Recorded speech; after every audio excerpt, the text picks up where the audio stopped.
messed up. I'm sorry. What's up, guys? Yes, I know this review is late. I apologize. There's been a lot of things going on lately, but I will try to make this as quick as possible. Let's talk about the next episode of X-Men 97, shall we? Episode 8, Tolerance's Extinction Part 1. The first part of the big three-parter that's going to be ending Season 1 of the show. Now, mostly, this show has been pretty great. Like, almost all the episodes I've really enjoyed. And then 4 and 6 were duds. Those are the two episodes I flat out hated. But outside of that, the rest of these episodes have been pretty much fantastic. So, how are we starting off this three-parter? Fantastic. That's how we're starting it. We're starting it fantastic, because let me tell you right now, if it can keep this amount of quality through its final two parts, oh man, this could be something big. So, let's not waste any more time and dive straight in to Tolerance's Extinction Part 1. Cable reveals to the X-Men that in his timeline, Bastion, who, for those of you that don't know, is voiced by Theo James of Divergent fame, used the Genosha Massacre to receive backing for his Prime Sentinel program that resulted in a 300-year war and the enslavement of mutants in a human utopia. Furthermore, a temporal anomaly prevented him from stopping the Genosha Massacre. Bastion exposes Xavier's whereabouts in the Shire Empire, inciting an anti-mutant protest outside the X-Mansion. Cyclops, Jean, and Cable travel to Harmony, Pennsylvania.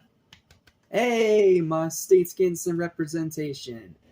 Where Jean learns that Bastion was born a mutant after his father was infected with a techno-organic virus sent by Nimrod. Elsewhere, Bastion reveals Operation Zero Tolerance, a program that turns humans into Sentinels. It's morbid, it's horrifying, and it's awesome. That's all you need to know. Beast discovers that hundreds of humans have their Sentinel genes awakened and tries to warn the X-Men. But Trish Tilby stops him and reveals herself to be one of them. Plot twist! As the X-Mansion burns to the ground, Wolverine and Nightcrawler protect an unconscious Rogue from an army of Prime Sentinels, as Wolverine finally gets his own badass fight scene. Like, he has been either a little scene here and there, or just sidelined entirely from most of this show. Here, Wolverine reminds you why he's such a badass. Like, this fight with him and Nightcrawler tag teaming against these Sentinels is awesome. Like, props. Arguably one of the best fights of the season. It's so damn good. And that's not to take away the whole battle with the Summers family against these things as well, which is funny and pretty cool as well. So, yeah, awesome fight. I love the fight in this episode. It's so damn good. After being released by Cooper, Magneto travels to the North Pole and activates a massive magnetic field that shuts down all of the Prime Sentinels. Because he's Magneto and he's OP as hell. Following the attacks, Xavier returns to Earth and summons all of the X-Men back to the mansion. But not before we get some pretty cool cameos, including the one that you see right here for the thumbnail and the main picture for this review. Spider-Man! I don't know if it's supposed to be 98 Spider-Man or just a completely different Spider-Man entirely, but Spidey being in here hints at something big that might be happening in the final two episodes. Like, oh man, that's exciting. And then the other cameo, Silver Samurai. A nice deep cut for X-Men fans.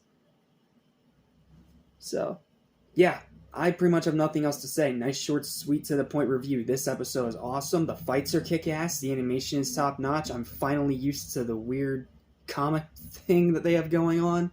And Magneto's back in play, as well as Xavier. It is going to get nuts in these final two episodes, I know it. But if they can stick the landing, yeah, I'll bump this series rating back up from a 7 to possibly a 9. So, yeah, that's pretty much all I've got. Final verdicts for X-Men 97's 8th episode is going to be a high 9 out of 10. I'm giving it a couple bonus points because of the Spider-Man cameo, because that implicates that there might be some kind of awesome crossover happening in these final 2 episodes, like there was with Captain America. But we will have to wait and see. Will Spider-Man and the Avengers get involved, or are they just little hints that they're in the same universe while it still remains focused on the X-Men? We'll find out next week, but until then, thank you guys so much for watching. Please don't forget to like, share, and subscribe for more videos like this almost every single day. And if you excuse me, I got a special little live stream to go attend, so I will see you next time when we talk about Tolerance is Extinction Part 2. We